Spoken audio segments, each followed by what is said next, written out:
Assalomu alaykum. Bugun 1-mart prinsipmeniga tushgan 36-savolni ko'ramiz. Tenglamaga doir. Ko'pchilikni qiynab qo'ygan savol. Demak, bu yerda nimani ko'rsak bo'ladi? Bu x kvadratning kvadrati minus 2 izosta 3 x kvadrat plus 3.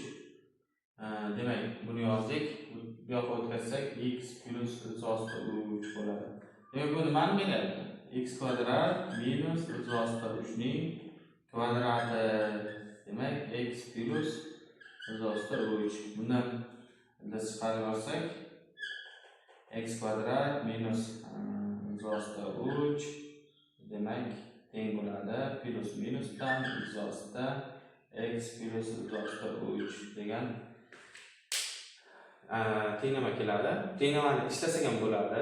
Masalan, izosta 3 ni t deb belgilab olsak, demak, qanaqa tenglama shaklida keladi, uni ishlasak bo'ladi. Buni lekin biz grafik usulida ishlaymiz. Demak, grafik usulida demak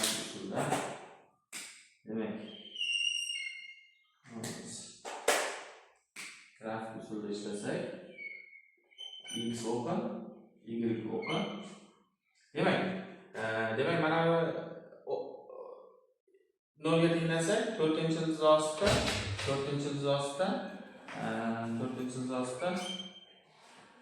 3 minusdan va 4-izosida 3 plusdan. Demak, bu ikkalasi va uchlari nimaga teng desa x nolimiz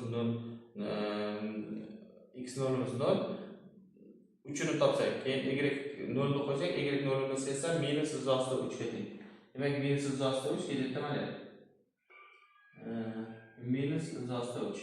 Demak, parabolaning grafiki mana bunaqa ketadi. Demak, bizda musbat ildizga ega nechta desa, bizda musbat ildizga ega bo'lsa, mana plusligini olsak agar, grafikimiz qanaqa bo'ladi mana ildiz? Demak, grafikimiz mana bunaqa bo'lib ketadi. Faqat minus izosta 3. Demak, bu yerda emas. Demak, bu yerda emas. Bu yoqda bo'ladi. Demak, bu esa minus izosta 3. Minus izosta 3 bo'ladi. Demak, minus izosta 3 mana 0 ga tenglashtirganimizda, demak, mana yerda bitta ildizga ega bo'ladi. Keyin buni minusligini chizganimizda ham xuddi shunday manda ketadi. Bu yerda bitta ildizga ega bo'ladi. Demak, bizda ildizlari musbat ildizga ega bo'lgan ildizlari demak 2 ta, bu yerda 2 ta ekan. Javobga 2 ta. Umumiy ildizlari 4 ta mana. Demak, grafik usulimiz qulayroq bo'ladi. Demak, 36-misol javobi 2 4 belgilaganlar to'g'ri bajargan.